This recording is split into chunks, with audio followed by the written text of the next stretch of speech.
Well, hello there everybody. It is Sunday the 31st of May. Thank you for joining me today. Why don't you grab yourself something to drink and sit back and relax. We are going to take a look around as much of the yard as the neighborhood will let me get away with today. So this might be a long one. Alright, ready? Stick around. Guess we'll get started over there with the potatoes. They're having some issues. Let's go take a closer look. So my potatoes are getting eaten alive, and I'm guessing by pill bugs, sow bugs, whatever you want to call them, roly-polies. They got 1,000,001 names. This one's looking alright. I'm guessing nobody's gotten in there yet. A couple of weeds. Oh, there you go.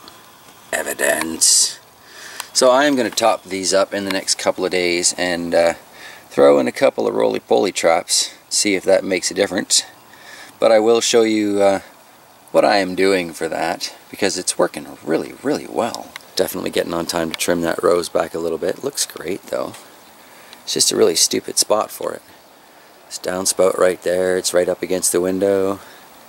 Check out the future video on my landlord's house for Clean Valley Farms. I'll show you the kind of damage that's been doing.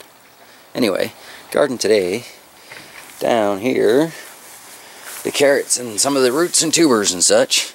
These carrots are doing alright, getting some nice growth on there. I don't think anything's really, what do they call it, crowning yet. Let's pull it in and take a closer look. But definitely got some good growth, considering I wasn't expecting anything out of seeds so old. Ah, baby carrot. Well, it's weekend, lawnmowers happen. Look at this. These are some of those white onion sets that are in the bucket here. Looks like I need to top it up, but that sure looks like growth to me. So that's cool. This is one of the only things I haven't put grass on the top of to kind of mulch down. I think I'm going to be doing that. I did it with all the semi-permaculture stuff. I'm pretty pleased with that. Next, we've got the onions from seeds. Oh, 3 of them that lived. But, you know, one's doing alright. Over beside them, though, we've got the radishes. It's too hot for radishes, folks. So these guys are history. They're going into the compost. Nice, pretty little flowers, though. Maybe I'll leave them around to attract the bees for a while. And, who knows, we'll have free-range radishes on the property, like the geraniums and everything else. A little semi-permaculture garden section going on here. And then in the back of it, we've got the indigo rose tomato tree. We'll take a closer look at that. Gotta love gardening in the buckets. It's just so easy to move everything around. But anyway, here's that indigo rose. Doing alright, eh? More trucks go by, such is life. But look at this. What do we got here, folks? We've got shade is what we've got, but a couple of nice looking tomatoes starting in there. Hopefully the purple is showing as well for the camera as it is to my eye. But there we go. Very exciting. We've got some more forming up here. Lots more flower clusters. These are very productive tomatoes. I'm very happy to have them in the collection. These ones I put in the side are doing just fine. Excellent. For those of you who aren't watching the Clean Valley Farms channel, this is the honeyberry bush that I thought was dead. Looking quite nice. We've got some mint down here that I rescued from beside the old compost. And there's the hascat berry bush that was completely dead. Here's that curry plant that I wintered in the greenhouse, looking great. Beside it here we have a Saskatoon berry I've just picked up. It's still adjusting to its transplant, but I'm sure it will be fine. There's that black lace elderberry, doing great. Who remembers that little willow cutting that used to be in my waterfall filter? Yeah, not so little anymore. Goji berry there, and a goji berry down here. Same as the Saskatoon berry, they're still adjusting, but these little peppers beside them are doing alright, and they aren't so little, are they? I mean, that's alright, and this one's got a whole ton of flowers on it. It's not dealing with the sun quite as well as the one above it, but it's still doing alright. And then I've still got the blueberries over here that I need to transplant, but gotta make some decent and acidic soil first. Alright, well that pretty much wraps it up for the front yard. So let's go and explore what's growing on in the back, and then with any luck we'll get into the greenhouse and take a look at the pepper shrine. Alright. So these from the Roots and Tubers collection ended up moving around to the gnome garden area. Got the beets and the turnips. The sun in the front yard, again, is just too much for a lot of these plants. They say full sun, but I don't think they mean full desert sun. So it gets a few more hours of shade here, and they seem to be doing much, much better.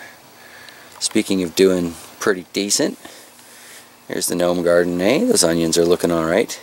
Had a few of them try and go to seed on me, but we've just kind of been cutting the flowering tops off. And that seems to be working for now. Tucked a couple of those indigo rose cuttings into the gnome garden here, so hence there are now tomato cages. And the other one over here, they seem to be settling in quite nicely, filling in the bare spots where the peppers died anyway. Then moving on from the gnome garden, I guess we've got the 2x4 collection of bucket peppers. These two golden cow wonders on the end seem to be doing not too bad. These guys are doing great. They're a little overshadowed by the weeds and grasses growing. Guess it's time to get the clippers in there, isn't it? But yeah, I'd say that one on the right is doing particularly well. And we've got 4 of the lemon yellow hot peppers. Really enjoyed these last year, so I am hoping for some good production out of there. Plants themselves are looking alright though. Good start. After all, it is only the end of May. There's that wicking bucket. I hacked back all the kale because it was shading everything else, and I did move those peppers over. I don't think the one in the middle is going to make it. But the other two seem to be doing just fine. How's that sunflower though? Seems to be getting enough moisture. Here's the cabbage we pulled out of the mini deep water culture. Seems to be doing pretty darn good actually. It's got a nice firm little head forming in there. I just keep it nice and wet from beneath there. Just watered it this morning. Gonna need to dump that out, but you know, I'll water it again tomorrow morning, and in the morning, and in the morning. And for the most part, it looks pretty good. Some days it gets really hot and it just all flops and wilts, but for the most part, it's doing alright.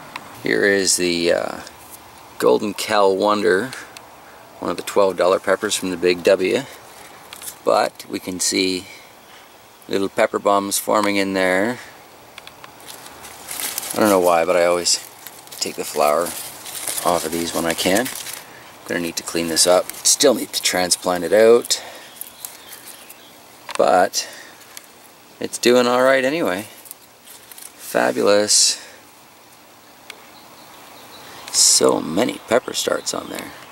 I think we'll definitely get $12 worth of peppers out of this plant. And hopefully one to take inside for the shrine, because this looks way better than the ones I planted from seed. Another one of them $12 peppers from the Big W is the sweet banana. Starting to get lots and lots of fruit on here, which of course is, you know, leading me to start thinking about, well, what am I going to do with my peppers? I think these ones are probably going to get pickled. Pickled peppers, gotta love it.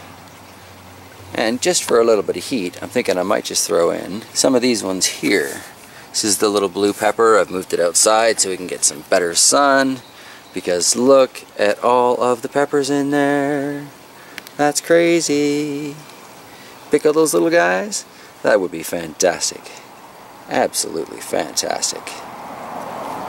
It's a silly looking planter, but it's one happy looking plant, doesn't it? Ah, the volunteer sunflowers in what we're jokingly calling the Hugel compost. Because it's an awful lot of sticks and twigs that haven't broken down in there that got moved from the old one.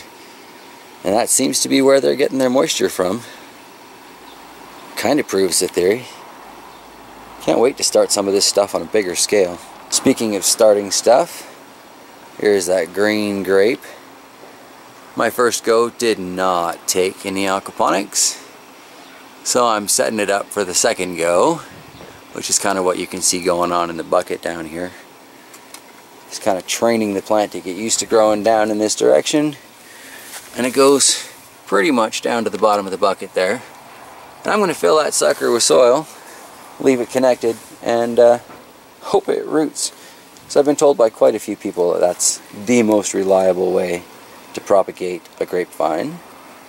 So reliable sounds good at this point. Look at all those fruit.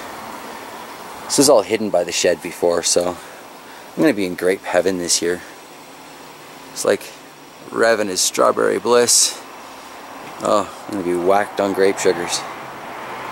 Maybe I should try making wine this year. Let me know if you think I should try that and if you'd like to see it on the channel. Or I guess that'd be a bear in the kitchen thing, wouldn't it? I don't know. Anywho, here is the last of the $12 peppers from the Big W. This is the early jalapenos. A few peppers on here.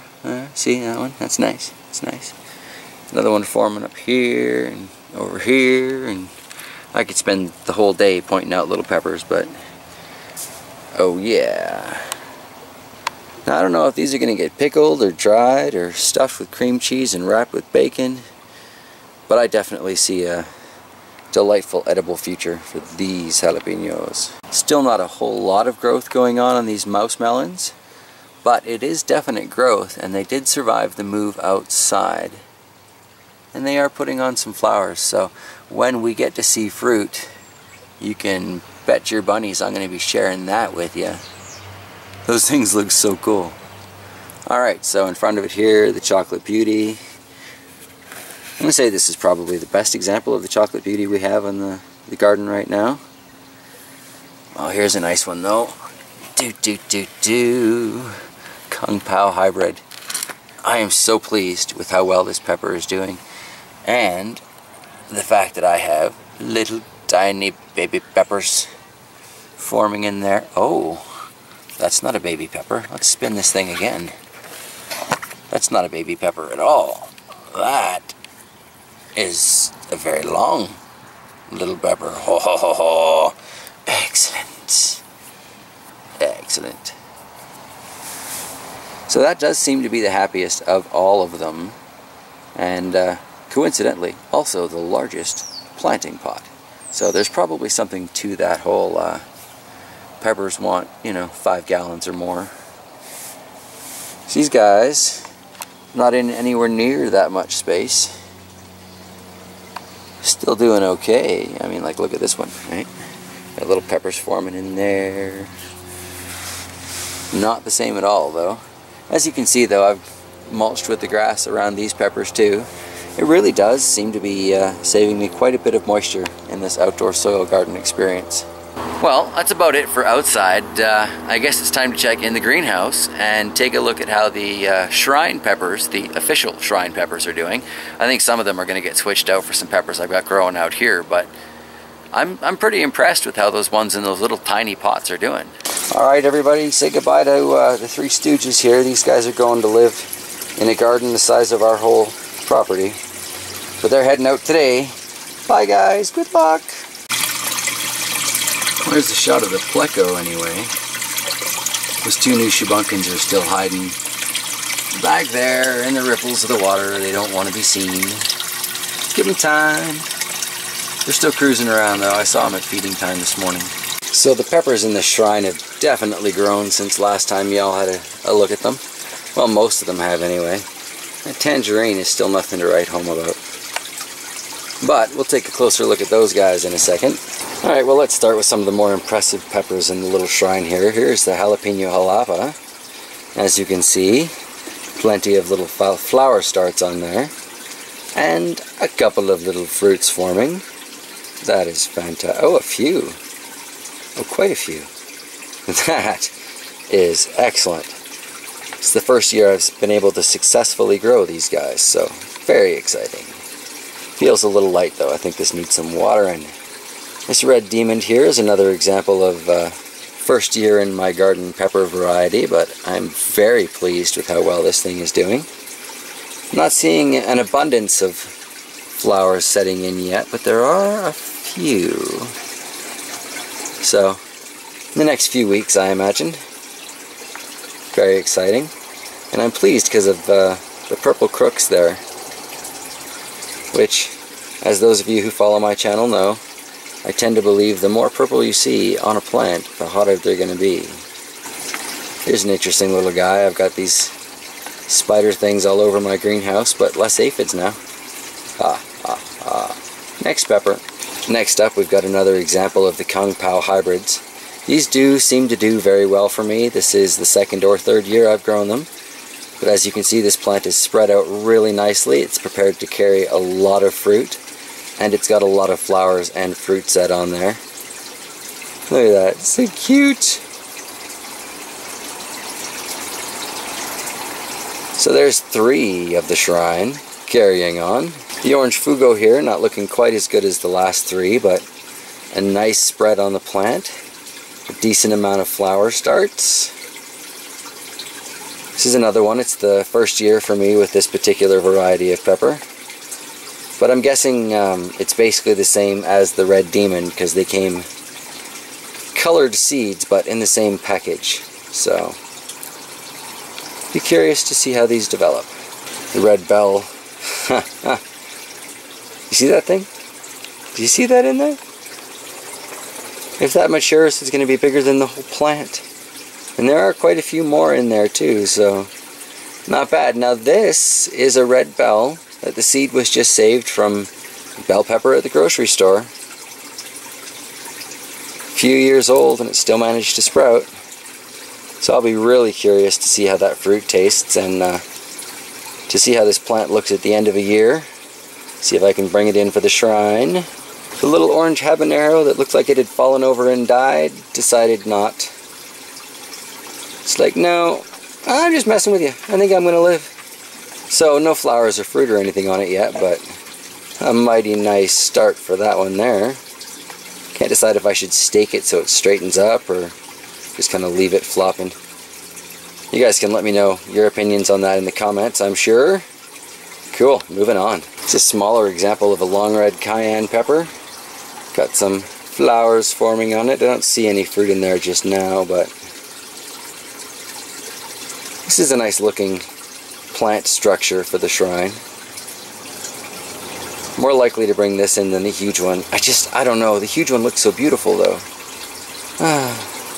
Next, here is the lemon yellow hot pepper that is destined for the shrine so far. It's got some nice spread out kind of growth going on there. Got some aphid issues I'm still dealing with, but looks like this one's going to make it. Huzzah! Here we have one of the sand dollar peppers. This one's doing exceptionally well, especially compared to the one outside. They've all struggled, but now we finally got some nice, decent sized pepper leaves growing on here. I think we're going to see some good growth off this in the next month or two.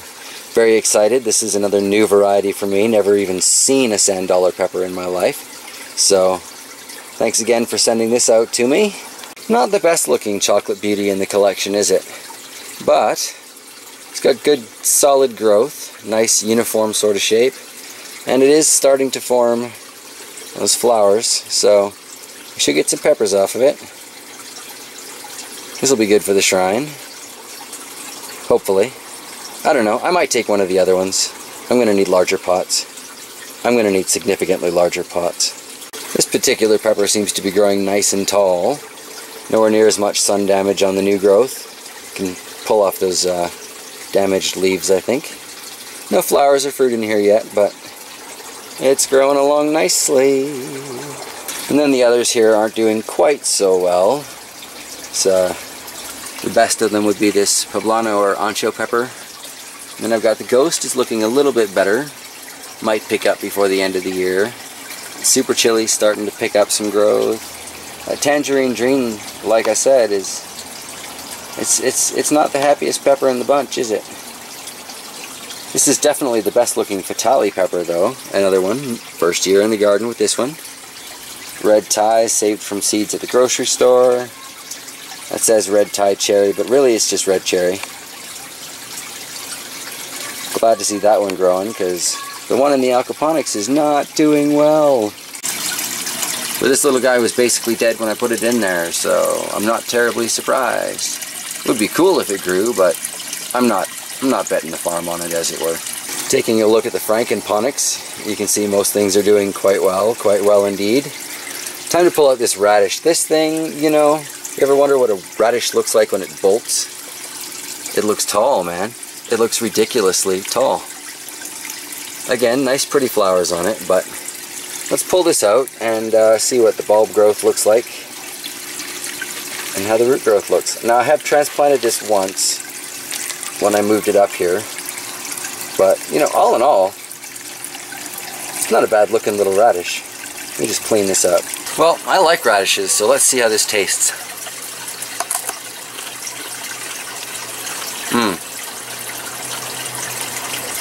The flavor's good, but I don't recommend no power aquaponics for radishes. Let's take a look at the inside of this thing. The meat inside there, the flesh, whatever you want to call it, almost looks like it's crystallized, and that, I would guess, is from the inconsistent watering. But, hey, you grew a radish. Cool. Now that radish was growing in with the red chili pepper here, which seems to be doing considerably better than its red cherry counterpart. Although again, I see aphids on my plant. So, time to start grabbing ladybugs when I see them out there. But, you know, the mint is doing quite well. The oregano and the no power stuff, now that it's heated up, is not doing as well as the stuff with the constant water supply. I mean, I think that's a pretty obvious reason there. Some more willow cuttings in the back. And, oh, what's that? A wild elderberry bush that's only been in the aquaponics for a couple of days and has clearly perked up. Oh yeah, fantastic. Fantastic indeed. No roots forming on that yet, but the little white nubs on the base of the stem have definitely swollen, and it's definitely getting moisture because that's perking up, like I said. The lavender in there, behind all the oregano. There's lavender, I swear. Ta-da, lavender. Here's that lovage. Haven't found a place for this outside yet, but it still seems to be loving life in this dirty aquaponic setup, so who knows, maybe it'll stay there for a while. Oregano clones in the Frankenponics. A couple of tomato clones. They seem to be doing just fine. My basil's finally getting some light. This kale's got an interesting sort of wrinkled leaf effect going on with it. I'm not quite sure what's up with that. Need to check out some of the videos from Bright Agritech there. I find he's often the man with the answers to my problems. So, I will definitely check that out. Actually, I'll probably throw a link in the description box too, because everybody should check out Bright Agritech. I'm going to have to pull those peas out soon. They're starting to change color with the heat. And I've got to try harvesting that sage probably today. I think I'll try drying it in the shed in a box, kind of a solar dehydrator-ish. I think I'm going to be making a proper solar dehydrator soon. How's that kale looking, eh? We've been, well, I've been cutting it out of the middle so we can get the fresher growth. And I'm leaving the big stuff on the bottom to just help promote growth, you know, those sugar-producing leaves and stuff. Seems to be doing really, really well. Speaking of doing really, really well, how many tomato starts can you see? There are so many little tomatoes on this aquaponic indigo rose plant.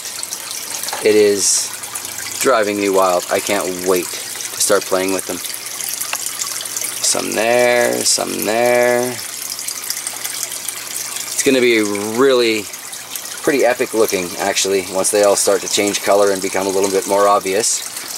Speaking of epic, my Malabar spinach is finally taking off now that we're getting more tropical temperatures, and check it out, the other 3 elderberry cuttings also perking right up. So I am very confident that there will be at least 4 elderberry bushes from that kind gift from Permaculture Prepper.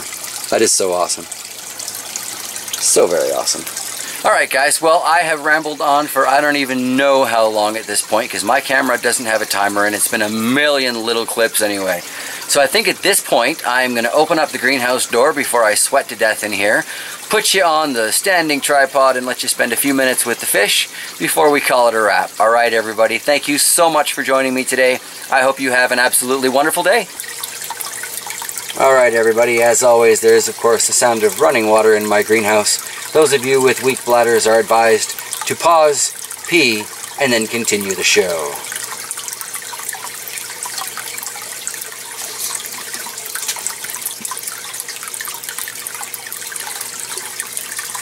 A little bit of the Microbe Lift Legacy Koi and Goldfish food. This is the variety mix. Helps them get into the spirit of spring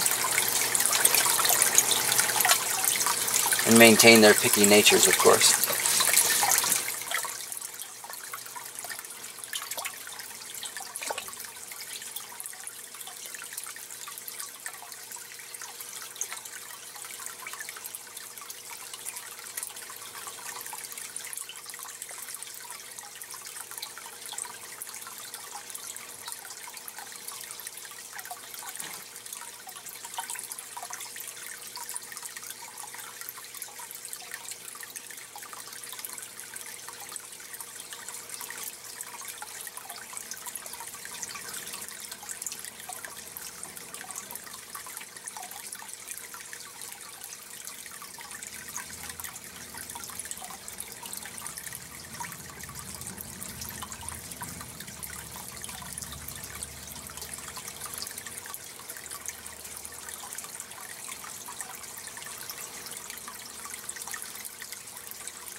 Alright everybody, have yourselves a fantastic day.